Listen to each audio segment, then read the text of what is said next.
Hello student, today we are going to learn types of computer, the one which we are using day to day life.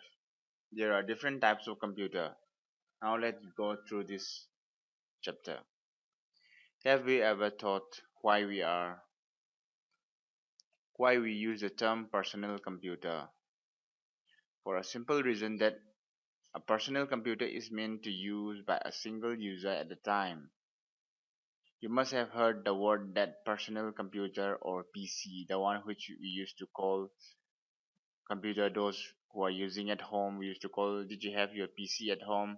So that PC means personal computer. From the word itself you can know that personal means your own. So this computer is a single user at the time. It's not a multi-user system. So once the computer is on or once the computer is started, only one person has to use that one. Single user. Computer for personal use come in all shape and size, range from a desktop computer which can be as big as a TV to a smartphone as small as the palm of your hand. Now this personal computer comes into different shape and sizes, from smaller shape like smartphone to uh, this desktop, the screen size is TV. Nowadays, in some TV, if you have that HDMI cable and all, you can connect by using your laptop HDMI cable and you can cast the screen and you can work as big as your TV screen at your home or any other place like that by using that system. First one is desktop computer. Let's see what are those computer, this desktop computer. While talking about personal computer, the first thing that comes in our mind is the desktop computer that is designed to fit on our workstation. Desktop computer comes in various shapes and size and ranges, different in their ranges due to the possibility of having additional hardware devices inside the CPU. Look here. First, when we come to our mind, this PC. Usually, we used to go for desktop computer. Desktop and laptop computer also the price is also different. Desktop computer has is little cheaper than laptop computer. In desktop computer also according to that configuration, I mean the hardware which is inside the CPU or this mother system cabinet, whatever you are using, the CPU processor and all everything, according to that the prices is different. So in desktop computer also there are many range in price, size and shapes. There are various type of desktop according to your processor also. So personal computer first appeared in the late 1990s and 1970s. In 1970s, first personal computer used to appear in our market. One of the first and most popular computer was the Apple II, introduced in 1977 by Apple Computer. During this time also Apple and all Microsoft and all they have started uh, developing computers and inventing new devices. So during these days, I mean in 1977, Apple has invented one personal computer, that is Apple II. This is the most popular computer during that time. So nowadays also Apple and Microsoft or many other companies, they are developing new computers, desktop and laptop. So there are range of varieties of computers. Notebook and laptop computer. A notebook computer is almost the size of a large notebook and hence name. With the name itself, notebook, we used to call, we can get the idea that this computer is as small as the size of a notebook, a common notebook. A laptop computer is bigger in size to fit on a lap. Nowadays, notebook computer is also called laptop computer because you can place it on your lap and work. Now, laptop previously it was a little bit different between the laptop and notebook, but nowadays it's similar. This laptop and notebook. Laptop means notebook also we can keep in our lap, and this laptop computers also it's a smaller, very smaller than the desktop computer. We can keep that computer in our lap, so that's why it is called laptop computer. These computer can easily carry it from one place to another. This is the main advantage for using laptop. I mean, we can carry this computer from one place to another very easily. Therefore, fall into the category of device called mobile computer. That's why we can carry from one place to another very easily. That's why this laptop and all it's fall under the category of mobile computers. These are lightweight and durable with long-lasting batteries. The notebook or laptop computer has two main parts, screen and keyboard attached with each other. In this laptop and notebook computers, which has two parts. First one is, which you can see here in this one picture here. This part will be as deck, this one monitor, and this part it's attached with keyboard and mousepad and all. So this has two part like this. So we can carry with the batteries and all. It will be inbuilt everything inside this one. So with long lasting batteries, after the development of batteries nowadays, uh, we can get a laptop with long lasting batteries, like it can give up to like 6 hours, like that, without charging. Without with a full charge you can use 6 hours without charging. So if you have a work that you can do it very easily, and you can take it anywhere during that 6 hour. So it's very good. Now let's go to the next topic. It's not the one.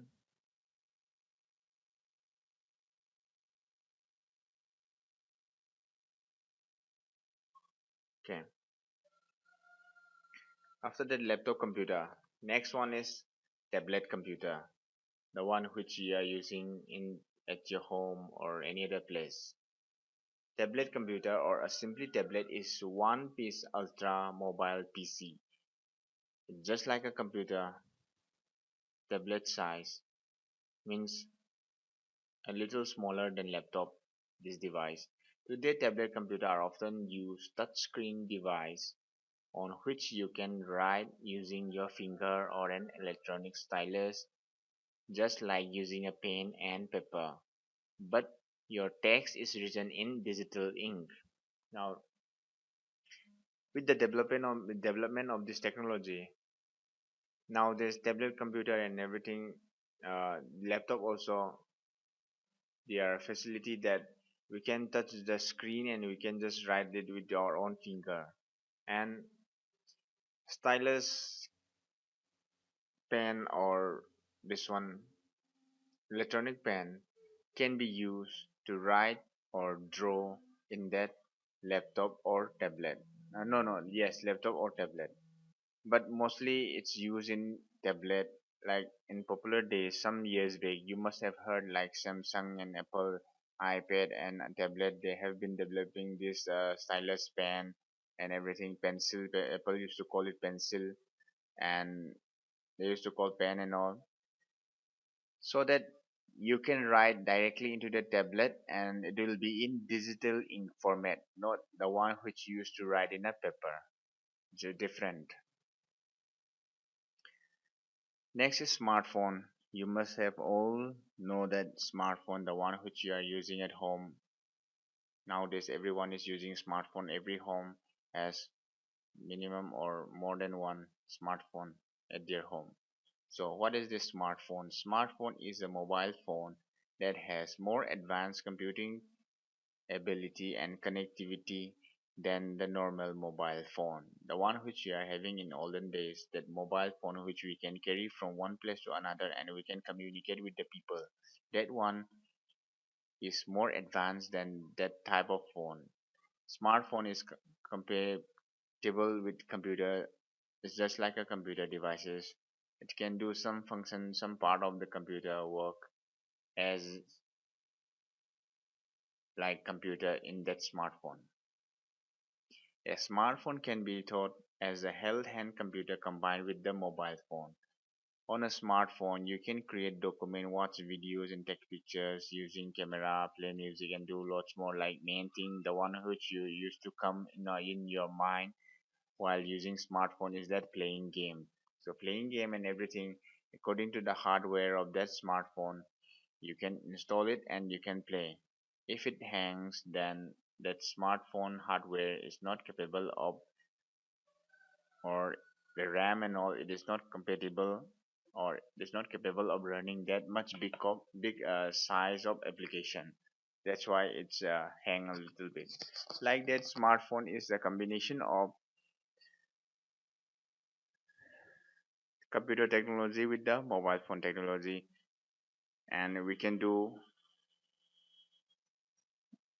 like creating document, watch videos, and everything. All the tasks that we used to do in computer also we can do in smartphone.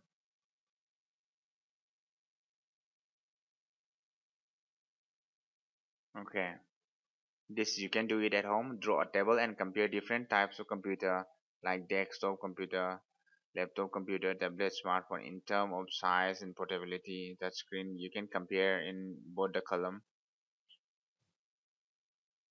Let's skip this one and let's do this one. Software and hardware. Before we have learned that hardware, the one which we are doing all the time is hardware. Now let's go into that software again. A computer is made up of two parts, that is software and hardware. Hardware is that the one which we have learned, which are touchable. And software is a group of instructions that you can give to the computer to make it work. Hardware is the physical machine that you can see and touch. This one we have already learned, discussed in previous classes. So software is a group of instruction. It means that it's a command you given by the person or the one which is using the computer or which is developing the computer. After that developing, he used to give command to the computer that is called instruction, and it is given to the computer to make it work and to do the work, the one which they have assigned to the computer. So that command and instruction that the user which used to give to the computer is called software. And this software we cannot touch it. It's an instruction set of instruction we used to type it and give it to the computer, send it to the computer. Now let's see the first one, the next topic, that is software. Computer works as per instruction. Yes, we all know that computer doesn't work when we don't give any instruction or command to the computer. A group of instruction is called a program. So when this instruction combine together, it's called a program. A group of programs which perform a specific task is called software. Software can be classified into system software, application software, and utilities. Now, what is called software? We used to call a program like, mm, let's take an example, um, Microsoft Word. Microsoft Word is an software, text editor software. So when we use this Microsoft Word, uh, it's combined together. All the programs used to combine together to do a specific task that is called editing text and editing text and all. So combining together all the program and all the instruction inside that, and that bundle is called a software. To do a specific task means it is created for editing purpose, or writing a letter, example writing a letter or writing textbook or any book, whatever. So that is called software. Let's see the first one, that is system software. What is system software? System software is a group of programs designed to control the overall operation of the computer system. And it is very important. It is used to control all the computer part and all used to operate. An operating system is an example of system software. The most common popular operating system are DOS, Windows, Linux, Unix, Macintosh. You must have heard this words in all, Windows and Macintosh and all. So this Linux and Unix, those this must be new. So Windows, it's very popular. We all know that Windows. Which window you are using in your computer like that?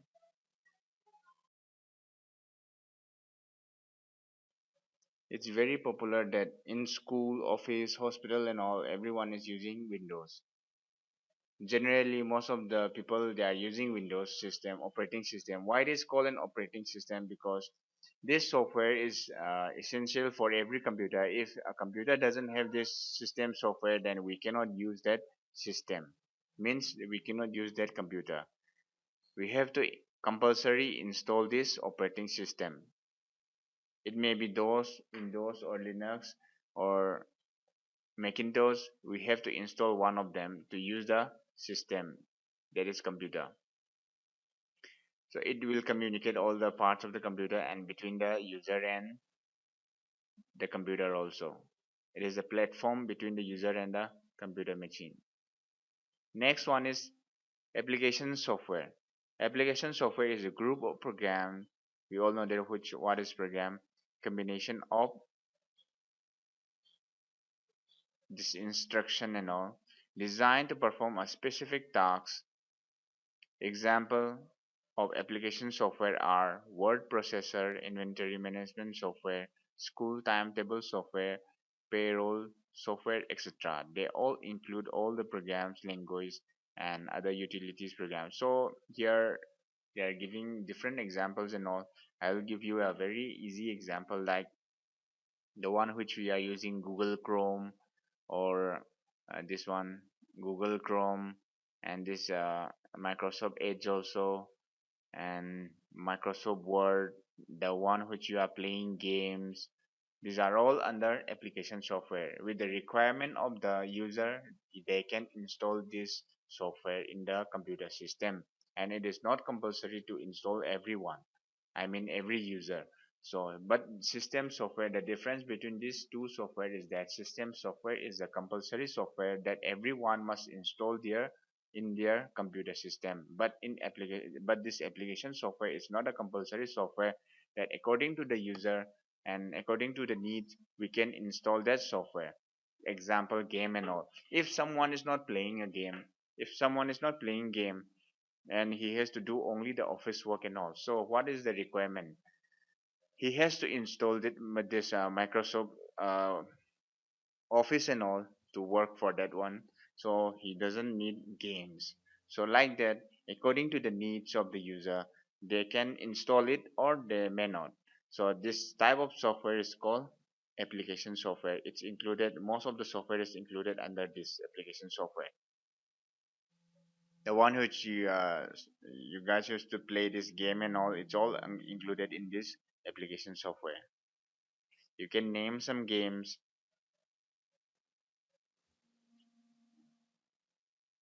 Later on I'll ask in Google Classroom that you can name some games which is included under this one.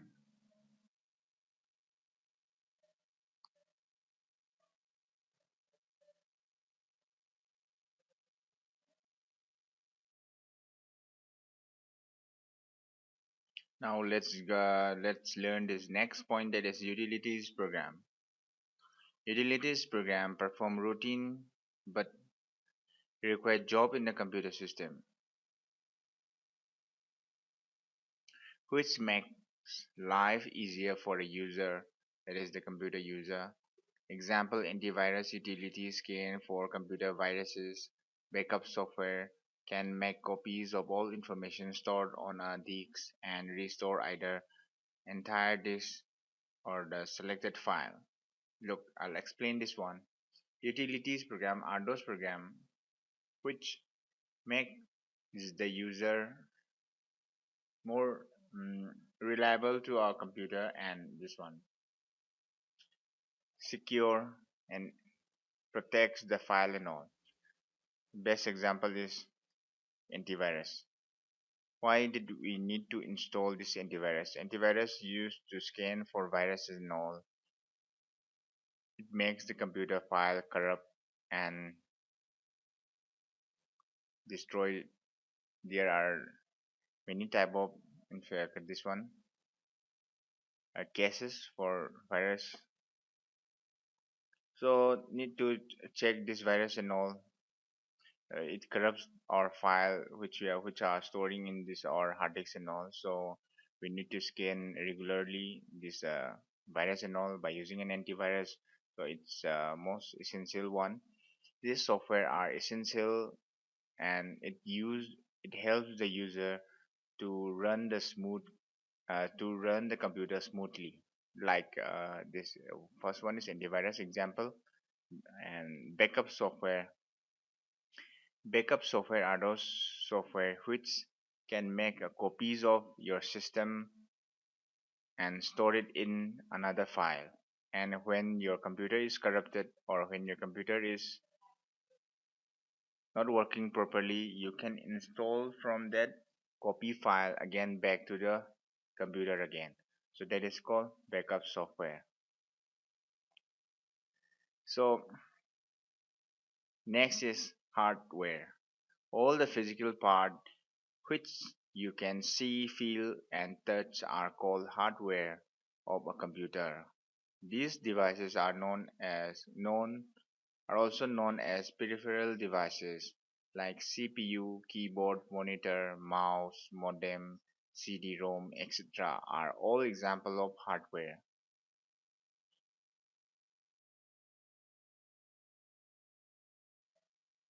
Now let's learn about this input and output devices. What are those input and output devices? Now, input and output devices known as I/O devices, this is called input output devices, provides the means of communication between the computer and its user.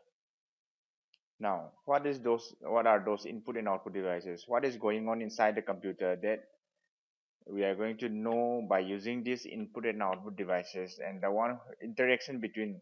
So when we talk with each other during the class, that's why we are using this Google Classroom. Google Classroom is a interaction between the student and the teacher. If a student want to ask anything, or if a student want to raise a question in a topic, then they can comment, and other student also will know that. It's just like a classroom. In classroom, when a student asks a question, all the other students used to listen, and they, even if they don't know that answer also, they will also know. That's why it's the interaction between the teacher and student. Like that, the user and the computer used to interact, and what is going on inside the computer has to know by this user also. So with the help of this input and output devices, the user will know what is going on inside the computer. So the first one is input devices. We are going to learn what are those input devices that we used to give. The user used to give instruction and command or information or fed this data and all inside the computer by using these devices, the input devices, which we are going to give all the data and information in the computer by using those devices. Input devices are used to enter or input data and information into a computer. Like the one we have discussed just now. Keyboard, mouse, scanner are common input devices. Let us read about some of not so common input devices. So we all know that in previous classes and all we have already learned that keyboard, mouse, scanner and all these are all input devices. By using these devices we can enter or we can insert into the computer system image or textbook or uh, a name, car, address or anything. And mouse is used as a pointing device. So we are not going to learn into deep into these devices. We are now going to learn some more other new devices. First one is drawing or graphic tablet. Now this looks like a tablet, the one which we have discussed earlier, that is tablet computer. But this doesn't this is not the tablet computer. It's a different one. So let's see what is this. A drawing tablet is similar to a whiteboard, except that you use a special pen called stylus to write on it. A drawing tablet is connected to the computer by moving the stylus on the tablet. You can draw on the screen of the monitor and save it on the computer.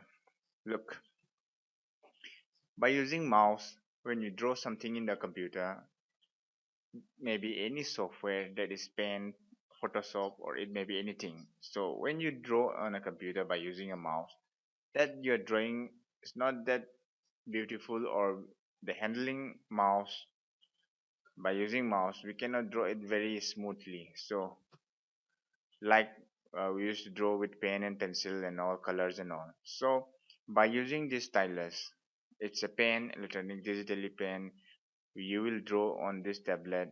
It don't have a screen just like a computer tablet, the one they used to have a screen. But here in a graphic tablet they don't have screen. So in this tablet, above this tablet, you are going to draw with that special pen called stylus. With this pen you can draw just like you used to draw on a paper with your pencil or pen. So your drawing will be little smooth and it will be more beautiful than drawing by a mouse. So that is called graphic tablet or drawing tablet. It can be used for drawing purposes and other pointing devices also.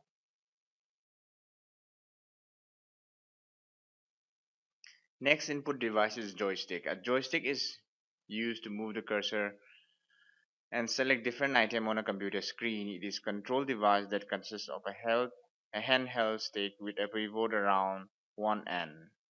It is most commonly used for playing computer games. That joystick you must have heard while playing PlayStation and all. They all have this joystick which used mainly for playing games. So the stick which is in the middle of the device can move from can move around and which help during the game, which will help that during while playing game it will move your this one man or car or it may be anything with the one which you are playing. It will move the content from left to right or move aside, or it will control like this by using this joystick. Touchscreen. Touchscreen is a computer screen that you can touch with your finger and enter information. You must have seen touchscreen on smartboard, microwave, or any and ATM machines. This one touchscreen you must have all seen in your day-to-day life at home or ATM machines and all. In nowadays this tablet and all they are all touch screen. Smartphone is also a touch screen which we can touch the screen and give information to the computer. While using your smartphone you have to touch the screen. So what is that you are touching? You are touching the screen and giving the information back to the device, and the device is doing its work accordingly where you are touching the screen. So that is called touch screen.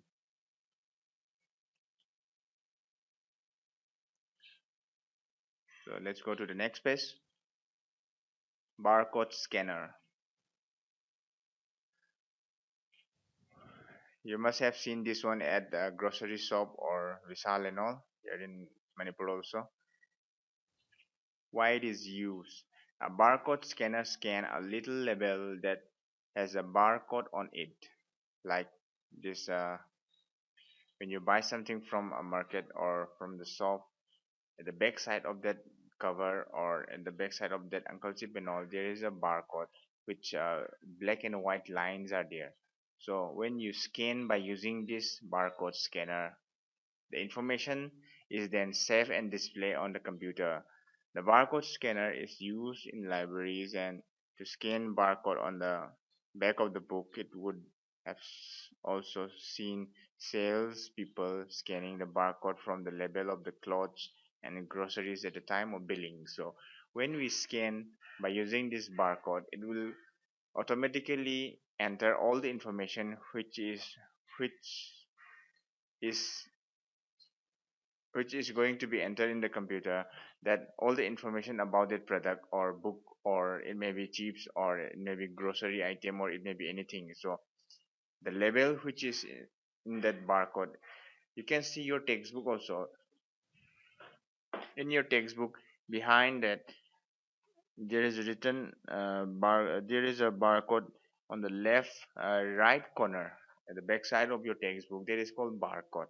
So when you scan by using this barcode, it will come all the information about this book in the computer.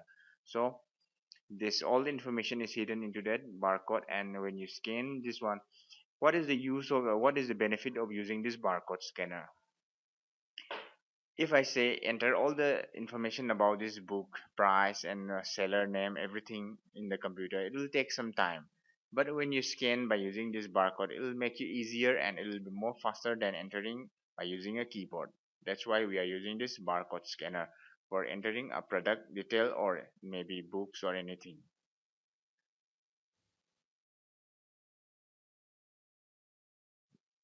So the last point, that is webcam. In our input devices, webcam is the last point that we are going to learn. A webcam is a low resolution video camera which is used to provide a visual input, is used for video conferencing and all. While you are using, nowadays we are doing classes and all in Google Meet. So where you are doing this Google Meet, it may be your laptop or it may be your, most of the students, they are using this smartphone and all. Why we are using smartphone is similar with this. Smartphone has a front camera that act as a webcam, but in our computer olden days, in our desktop and all, we used to install this webcam. It is a low resolution video camera, means it is not that high end device. The pictures and all, it's not clearly up to that, so it's usable. So we are going to install this one in our desktop, and it will help us to video conferencing and all. In like 10 years back, 5 or 10 to 15, 20 years back, people are using Skype as a video calling conferencing and all. Before Facebook have started this video call and all, before starting that, the people are using Skype for video conferencing. If one person is going to give an interview very this one without physical presence, he can give video conferencing interview by using Skype and all. So during the time we used to use this webcam, we need to install in our computer. But nowadays in computer, just like laptop and all, it's already pre-installed in the computer. Means pre-install means it's already installed already when you buy it. And just like that, smartphone also, it has front camera, it work as a webcam.